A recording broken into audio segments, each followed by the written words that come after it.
Hi, I'm Chris from Drybags, and I wanted to show you how I tend to pack a canoe for a multi-day trip, such as our Canoe Scotland event. You can find out more about that where we paddle across Scotland on the link below. So most of my gear is going to go into a blue barrel. I'm sat on one right now. They are tough and sturdy, and most importantly, they are waterproof. This is what they look like.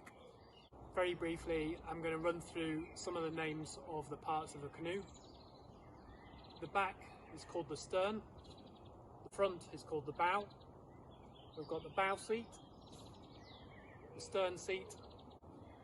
This is a thwart, which helps to brace the canoe. And this one, although it's like a thwart, it has this semicircle cut out of it, which is for carrying the canoe on your neck and shoulders upside down. So this is called a yoke. We've also got, in this canoe, buoyancy blocks at the bow and stern. So these are tough bags full of polystyrene, which helps the boat to float in a circumstance where it's upside down or trapped in white water, for example. You may think this is a rope, but it's not, because as soon as a rope becomes attached to a boat, it's known as a line. However, these at the bow and the stern are painters. So just run through that briefly again. We've got the bow, the stern, we've got buoyancy blocks at either end, we've got the bow seat, stern seat, that is a thwart, and that is a yoke. These barrels have two pairs of handles. We've got these black ones on each side, and we've got these inbuilt ones as well.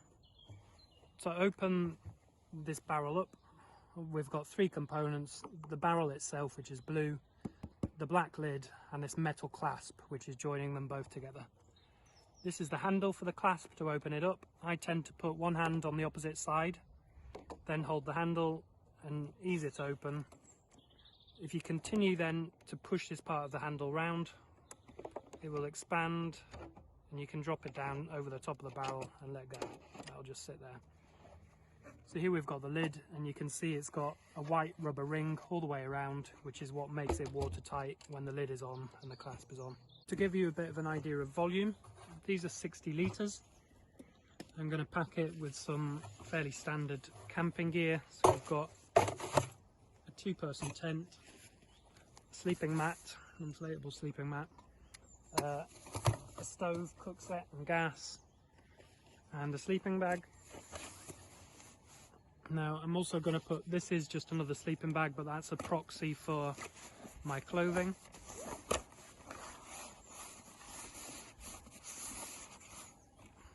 So you can see they've gone in, but this barrel is about 2/3 full. So we've got enough room here for a few extras, such as first aid items and 1 or 2 days worth of food as well. So close it back up. Hand on the opposite side of the clasp, fully extend the handle, then make sure that you've got both the top of the barrel, so the blue rim there, and the black of the lid. They clasp in like that. Once that's on, and again just gently push around with that handle, and that's it sealed up. Everything that's in one of these barrels will be fairly watertight and secure, but they're also a little bit inaccessible when you're canoeing along, and for that reason I have a couple of smaller bags outside where I can access them more easily, but I do accept that there's a much larger risk if I do end up in the water, which isn't normally expected, but it can happen. Then I assume they're going to get wet and possibly destroyed. So a few things. One is I tend to have a drinking bottle. I'll have a warmer layer, so typically a jacket, and I'll have a dry bag as well, which then I can put a few of these loose items into. You can get quite chilly on the water even if it's a warm day, just a bit of breeze over the water, so maybe something like a hat as well.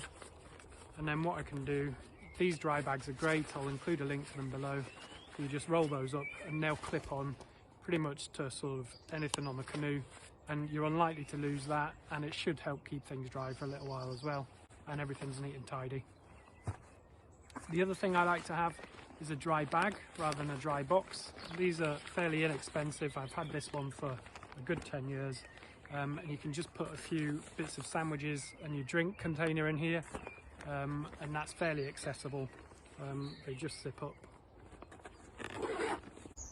I've got pretty much everything in this canoe that 2 people would need now. So we've got a barrel each, there's a small cool bag each. This person's got their dry bag with their jacket and hat in. If you're coming on a trip with me, I'll give you one of these canoe trolleys. If not, you can find a link below to those. And then I've used the Ratchet strap. I generally always got one of these with me, and I've just put a simple loop around both the barrels just to stop them rocking around too much, and secured it with a slip knot.